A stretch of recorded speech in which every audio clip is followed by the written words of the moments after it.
everyone, kembali lagi nih bersama aku dengan Dinda Asri. Kali ini kita akan membahas lanjutan dari bab 1 dari buku Manajemen Perpustakaan oleh Priyono Darmanto.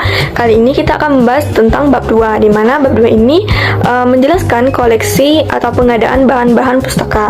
Nah, pada bab 2 ini menjelaskan tentang definisi bahan pustaka itu sendiri, upaya pustaka dalam memperoleh bahan pustaka, bagaimana sih pustaka bisa mendapatkan bahan-bahannya, bahan-bahan koleksi, apakah itu dibeli dari pertukaran atau hadiah. Dan selain itu, bab ini juga menjelaskan tentang jenis-jenis koleksi bahan pustaka yang terdiri dari jenis koleksi yang berupa dari yang kita kenal itu dari karya cetak, karya non cetak, bentuk mikro, dan sumber daya elektronik lainnya. Nah, mari kita bahas satu persatu. Kita akan mulai dari definisi. Apa sih definisi pengadaan bahan pustaka itu sendiri? Nah, definisi dari pengadaan bahan pustaka menurut Sumarti 2002 menyatakan bahwa pengadaan bahan pustaka atau koleksi adalah suatu proses penghimpunan dan menyeleksi bahan-bahan pustaka yang akan dijadikan koleksi. Sebaiknya, koleksi juga harus relevan dengan minat dan kebutuhan peminjam serta lebih lengkap dan lebih aktual. Nah, pengadaan koleksi ini dapat dilakukan melalui pembelian, pertukaran, dan hadiah. Nah, pembelian ini perpustakaan dapat memilih bahan-bahan pustaka itu dengan cara membeli ke tokonya secara langsung atau ke penerbitnya. Dan untuk pertukaran bahan pustaka bertujuan mendapatkan bahan-bahan pustaka yang tidak dapat dipesan atau dibeli. Proses ini juga dapat diperoleh karena alasan lain, sehingga hanya bisa didapatkan melalui proses pertukaran. Dan ketiga, itu ada proses hadiah atau perpustakaan menghemat biaya pembelian. Nah, untuk koleksi dari hadiah sangat penting untuk membangun dan mengembangkan koleksi. Dan selanjutnya kita akan membahas fungsi dari pengadaan bahan pustaka. Apa sih fungsi untuk pengadaan ini dan kenapa sih untuk diadakan? Nah, pengadaan bahan pustaka memiliki fungsi utama yang sangat penting bagi operasional dan pengembangan perpustakaan. Yang pertama itu ada peningkatan dan pengembangan koleksi, di mana fungsinya itu membangun dan memperbaiki koleksi dan perpustakaan secara terus-menerus agar tetap relevan dengan kebutuhan dan perkembangan ilmu pengetahuan. Dan kedua itu pemenuhan kebutuhan informasi pengguna, di mana pengadaan ini berfungsi sebagai jembatan untuk mendapatkan bahan yang lebih dibutuhkan oleh pemustaka. Nah, yang ketiga itu keseimbangan koleksi, di mana memastikan adanya representasi dari berbagai koleksi yang memadai dari berbagai disiplin ilmu, format medianya seperti cetak, digital, audiovisual, dan tingkat kedalaman subjeknya. Dan yang keempat itu menjaga referensi dan mutu, di mana ini melalui proses seleksi yang ketat, dan pengadaan memastikan hanya bahan pustaka yang berkualitas, otoritatif, dan terkini yang masuk dalam koleksi tersebut. Dan yang terakhir, efisiensi anggaran, di mana pengadaan ini memperoleh menggunakan alokasi dana yang secara efektif dan juga mendapatkan nilai terbaik dari setiap pembelian atau perolehan, dan memastikan juga bahwa dana digunakan untuk koleksi yang benar-benar dibutuhkan oleh penggunanya. Dan setelah itu kita akan membahas jenis-jenis koleksi bahan-bahan pustaka. Koleksi perpustakaan beragam macamnya kan. Nah, yang pertama itu ada karya cetak. Nah, karya cetak ini bisa berupa dalam buku.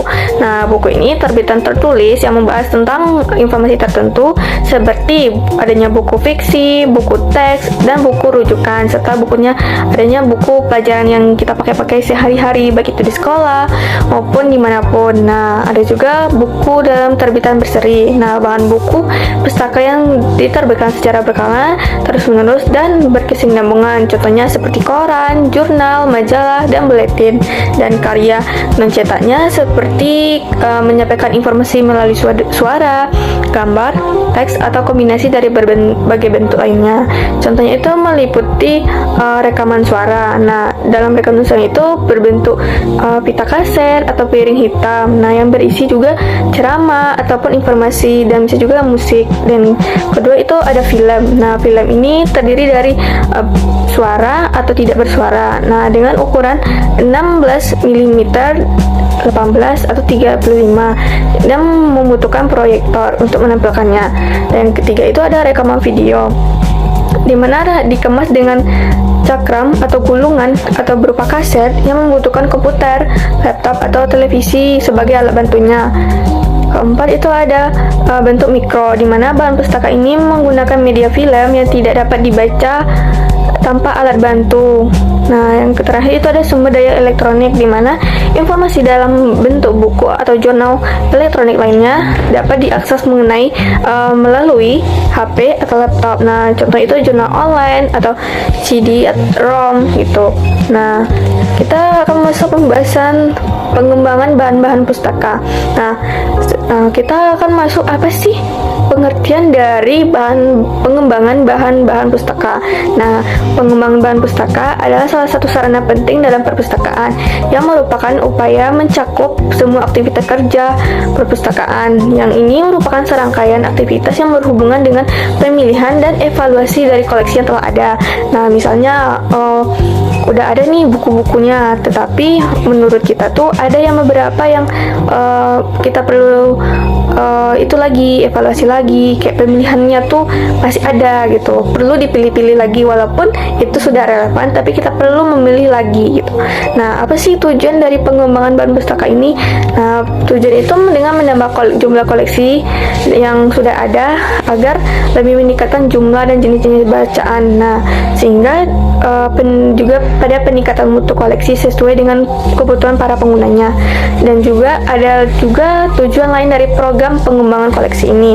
Yang pertama itu melakukan evaluasi pada koleksi yang telah ada pada bahan pustaka, mengadakan kerjasama antara perpustakaan dengan pusat pengadaan bahan pustaka. Ketiga itu dengan menetapkan skala prioritas pada bahan pustaka yang dikembangkan. Yang keempat itu menerapkan metode sesuai dengan pengadaannya. Dan apa sih manfaat dari pengadaan itu? Nah, manfaat yang diperoleh dari pengadaan bahan pustaka ini meliputi mengupayakan pemilihan cara terbaik dalam pengadaan bahan-bahan pustaka yang telah kita pilih. Kedua, itu menetapkan metode dengan menilai bahan pustaka yang harus dibeli. Apakah buku yang kita beli itu bahannya bagus nggak ya? Gimana sih bahan dari pustaka itu sendiri? Nah, setelah itu dengan merencanakan anggaran jangka panjang dengan menetapkan prioritas. Yang keempat itu membantu identifikasi bahan-bahan pustaka yang perlu dikeluarkan dari koleksi, di mana itu menyaring kembali bahan-bahan yang telah dipilih, dan yang sudah dipilih itu kan bisa juga mungkin belum masih tidak menutup kemungkinan kalau itu nggak cocok walaupun kita sudah pilih secara relevan gitu. Nah, yang terakhir itu makanya itu merencanakan bentuk-bentuk kerjasama dengan perpustakaan lainnya. Nah, dari penjelasan tadi kita akan mendapatkan berbagai macam hal dari bab 2 ini, dimana apa sih dari itu, kenapa pentingnya, apa tujuannya sih dari pengadaan bahan pustaka ini. Nah, itulah pembahasan dari bab 2 ini, dan nanti kita akan lanjut lagi membahas tentang bab 3. Nah, sampai sini dulu pembahasan kita kali ini. Saya billahi taufiq wal hidayah. Assalamualaikum warahmatullahi wabarakatuh. Sampai jumpa.